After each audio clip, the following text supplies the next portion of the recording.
Manfaat Koperasi Merah Putih. Apa sih sebenarnya Koperasi Merah Putih itu? Jadi koperasi ini tuh bertujuan untuk meningkatkan kesejahteraan anggota dan juga masyarakat dengan mengelola usaha secara kolektif dan juga transparan. Fokusnya ini bisa bermacam-macam, mulai dari koperasi simpan pinjam, koperasi produsen juga, hingga koperasi konsumen. Dan salah satu contoh yang nyata ya nomor 2 dari gerakan ini itu adalah Koperasi Merah Putih di Papua.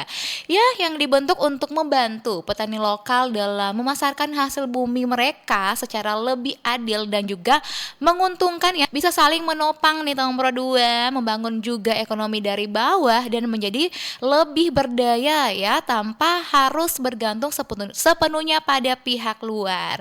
Dan tahu nggak sih nomor 2, ternyata Sunbay juga ini dikelola oleh koperasi loh. Jadi gimana nih pendapat kalian tentang Koperasi Merah Putih?